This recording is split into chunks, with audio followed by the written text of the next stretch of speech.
Assalamualaikum warahmatullahi wabarakatuh. Perkenalkan, kami dari kelompok 2 izin mempresentasikan hasil kerja kelompok kami yang berjudul Analisis Aktivitas Pendanaan.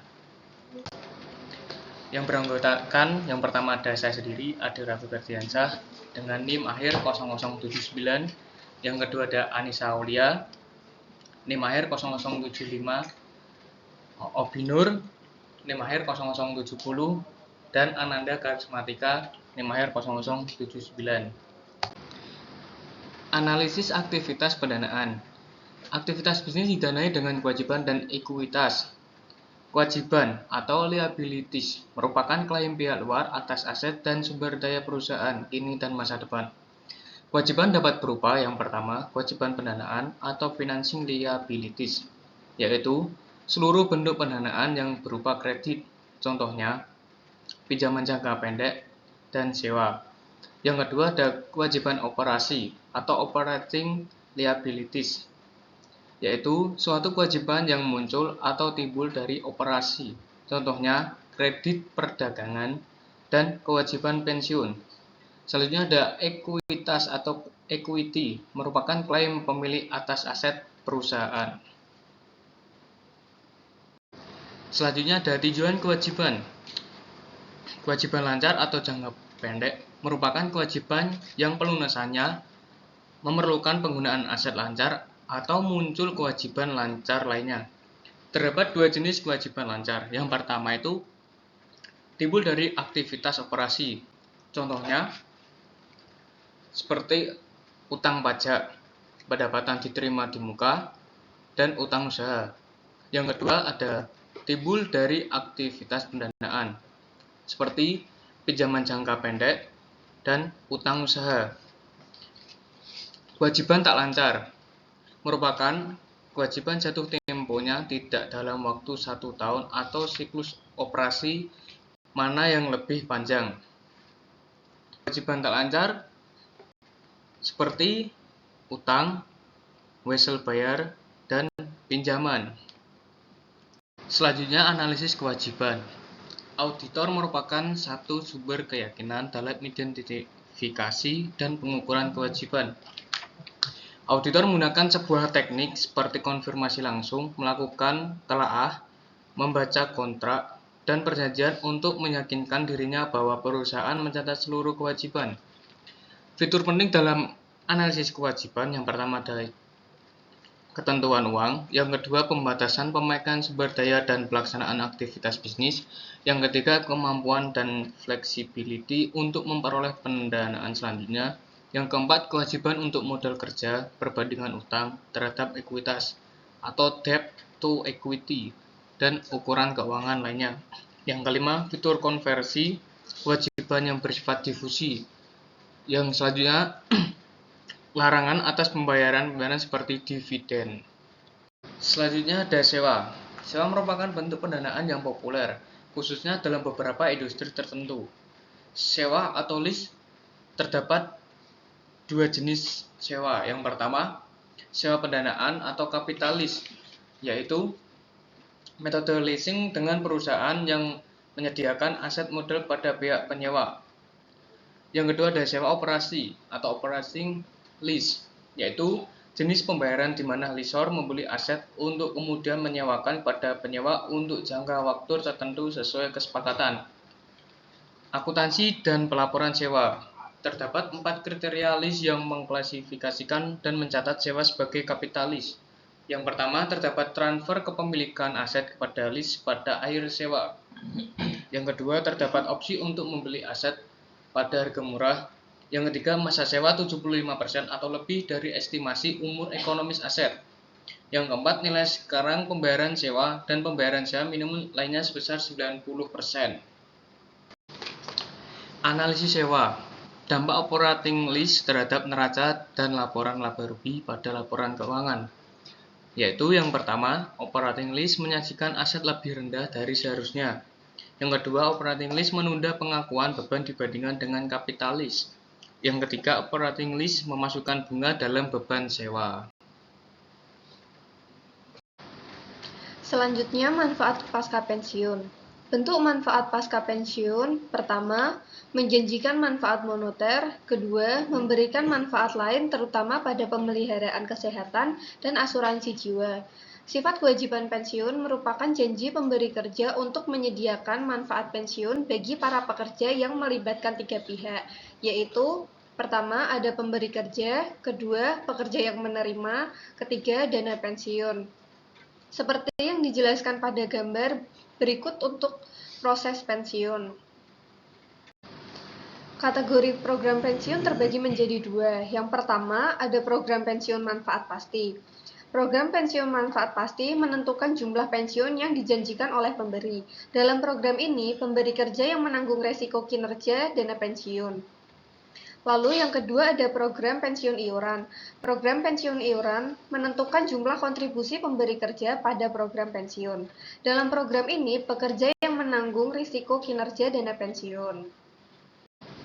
Kontingensi dan komitmen. Kontingensi merupakan keuntungan dan kerugian potensial yang penyelesaiannya bergantung pada satu atau lebih peristiwa di masa depan. Sedangkan komitmen merupakan klaim potensial atas sumber daya perusahaan berdasarkan kinerja di masa depan sesuai kontrak. Komitmen tidak dapat diakui dalam laporan keuangan, karena peristiwa seperti penandatanganan kontrak bukan merupakan transaksi lekat. Kondisi kerugian kontingensi yang dapat dianggap kerugian, yaitu besar kemungkinan aset akan turun nilainya atau kewajiban akan timbul. Jumlah kerugian harus dapat diestimasikan dengan memadai. Sedangkan pengungkapan kontingensi, deskripsi kewajiban kontingen dan tingkat resiko, jumlah kontingensi potensial dan bagaimana partisipasi pihak lain diperlakukan dalam penentuan risiko, pembebasan estimasi kerugian kontingen jika ada. Selanjutnya yaitu entitas bertujuan khusus. Entitas bertujuan khusus atau IBK sekarang menjadi tidak terkenal setelah bangkrutnya Ernon. Setelah menjadi mekanisme pendanaan yang sah selama lebih dari 2 dekade dan menjadi bagian tak terpisahkan dari keuangan perusahaan ini. Konsep SPE. Yang pertama yaitu SPE dibentuk oleh perusahaan sponsor dan kapasitasi dengan investasi ekuitas. Investasi ekuitas beberapa diantaranya ya harus berasal dari pihak ketiga yang independen. Dan selanjutnya, SPE meningkatkan investasi ekuitas ini dengan meminjam dari pasar kredit dan membeli aset. Selanjutnya, arus kas dan aset digunakan untuk membayar utang dan menyediakan pengembalian bagi investor ekuitas. Ekuitas pemegang saham. Analisis mempertimbangkan pengukuran pelaporan sadar ekuitas pemegang saham, yaitu mengklasifikasikan dan memisahkan sumber utama pendanaan ekuitas. Yang kedua, mempelajari hak untuk kelompok-kelompok pemegang saham dan prioritas mereka dalam likuidasi. Yang ketiga, mengevaluasi pembatasan hukum untuk distribusi ekuitas. Modal saham. Pelaporan modal saham. Pelaporan modal saham meliputi penjelasan atas perubahan jumlah lembar modal. Informasi tersebut diungkapkan dalam laporan keuangan atau catatan terkait. Aspek penting lainnya dalam modal saham adalah evaluasi atas opsi yang dimiliki pihak lain, meliputi hak konversi utang dan saham preferen menjadi saham biasa. Yang kedua, waran yang dapat ditukarkan dengan saham dalam kondisi tertentu. Ketiga, opsi saham untuk kompensasi dan bonus memerlukan penerbitan saham. Sumber kenaikan modal saham yang beredar. Pertama, penerbitan saham. Kedua, konversi uang dan saham preferen. Ketiga, penerbitan dividen saham dan pemecahan saham atau stock split. Yang keempat, penerbitan saham dalam akuisisi dan merger. 5. Penerbitan untuk opsi saham dan waran. Sumber penurunan modal saham. Yang pertama, pembelian dan penghentian saham. Yang kedua, pembelian kembali saham. Yang ketiga, pemecahan saham terbalik atau reverse stock split. Klasifikasi modal saham. Modal saham atau capital stock merupakan saham yang diterbitkan kepada pemegang ekuitas sebagai pembayaran aset dan jasa. Saham preferen atau preferred stock adalah kelompok khusus saham yang memiliki fitur yang tidak dimiliki saham. Ciri-ciri saham preferen. Yang pertama, prioritas atas distribusi dividen. Yang kedua, prioritas atas likuidasi. Ketiga, dapat dikonversi menjadi saham biasa. Yang keempat, tidak memiliki suara. Analisis modal saham. Akun-akun dalam ekuitas memegang saham umumnya tidak mempengaruhi penentuan laba, sehingga tidak banyak mempengaruhi analisis laba. Nilai buku per lembar saham. Perhitungan nilai buku per lembar saham. Nilai buku per lembar saham atau book value per share adalah angka per lembar yang berasal dari likuidasi perusahaan pada jumlah yang dilaporkan dalam neraca. Nilai buku atau value merupakan istilah konvensional yang mengacu pada nilai aset bersih, yaitu total aset dikurangi dengan klaim terhadapnya. Relevansi nilai buku per lembar saham. Peran nilai buku dalam analisis keuangan meliputi nilai buku dengan potensi penyesuaian, analisis obligasi, kualitas utama dan saham preferen memerlukan penutupan aset. Akuntansi dan analisis sewa. Akuntansi dalam sudut pandang lessor sewa dikategorikan sebagai operating lease atau kapitalis aset. Sewa tetap berada dalam neraca dan pembayaran sewa diperlakukan sebagai pendapatan saat diterima. Lessor mencatat beban penyusutan atas aset sewa. Selisih antara pendapatan sewa dan beban penyusutan menjadi laba. Jenis sewa yang penting yaitu yang pertama ada sewa penjualan, yang kedua sewa pendanaan langsung. Implikasi analisis memerlukan analisis atas ketersediaan cadangan piutang sewa yang tidak dapat ditagih dibandingkan dengan kerugian yang pernah dialami lessor. Lessor sering menyatukan kontrak jasa dengan sewa untuk memperoleh pendapatan tambahan. Sebagai upaya untuk meningkatkan penjualan dan laba periode dapat berjalan. Yang kedua, penjualan dan penyewaan kembali. Pada transaksi penjualan dan penyewaan kembali, melibatkan penjualan aset yang dimiliki dan penyewaan aset yang sama. Perusahaan menggunakan sale leaseback untuk menutup kas dari aset yang ada.